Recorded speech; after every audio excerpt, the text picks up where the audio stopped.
திருத்தந்தைக்கு ஒரு துறவற மகளின் தூய அஞ்சலி. இயேசுவின் அடிச்சுவட்டில் வாழ்ந்து சென்ற எங்கள் திருத்தந்தை பிரான்சிஸே, உமக்கு அஞ்சலி செலுத்த வார்த்தைகளை தேடினேன்.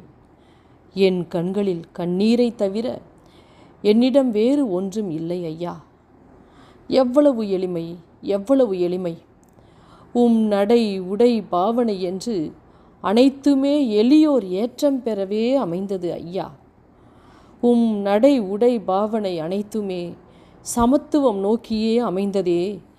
எங்கு சென்று விட்டீர் ஐயா, எங்கு சென்று விட்டீர்? எத்தனையோ ஆன்மாக்களை அறுவடை செய்தீரே, புனித பூவாய் இன்னும் என்ன புண்ணியம் தேடி பறந்து சென்றீர் ஐயா.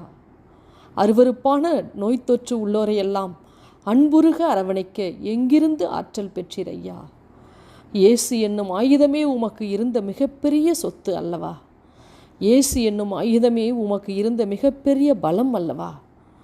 உலக வரலாற்றில் எல்லோர் உள்ளத்திலும் உணர்வால் உறைந்து இருக்கும் உத்தமரே, உலக மக்கள் உள்ளங்களில் எல்லாம் உறைந்து கிடப்பது நீர் விட்டு சென்ற அன்பு தடயங்கள் அல்லவா? 16 வயதில் குருவாக முடிவெடுத்தீர் ஐயா. கருவாகி உருவாகி குருவாகி உம் வாழ்வில் நீர் சந்தித்த சிக்கல்கள், வேதனைகள், துன்பங்கள், அவமானங்கள் தான் எத்தனை எத்தனை! ஆனாலும் தூய வெண்புறாவாய், வெள்ளை மனம் கொண்டவராய், வெகுளியாய், சமாதான தூதுவனாய், தூய வெண்புறாவாய் துருதுருவென்று உலகை வலம் வந்த உன்னத மனிதரே, உத்தமரே, சென்று வாருங்கள் ஐயா.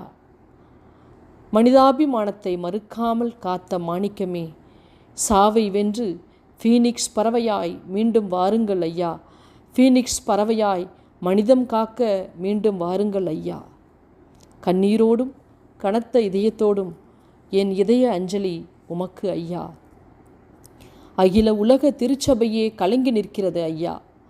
உலக மக்களுக்காய், உலக அமைதிக்காய் பிற நாட்டு தலைவர்களின் காலடிகளில் விழுந்து பணிந்தீர் ஐயா. உம் தாட்சிக்கு இங்கு எல்லை ஏது ஐயா. சென்று வாருங்கள் என்று கண்ணீரோடு வழி அனுப்புகிறோம். உங்கள் ஆன்மா ஆண்டவரில் அமைதி அடையட்டும். உங்கள் ஆன்மா ஆண்டவரில் அமைதி அடையட்டும். தாட்சிமிக்க திருத்தந்தைக்கு டாக்டர் கலைஞர் கருணாநிதி நிர்மலா மகளிர் மேல்நிலைப் பள்ளியின் கவிதை பூக்களை கண்ணீர் பூக்களாய் காணிக்கையாக்குகிறோம்.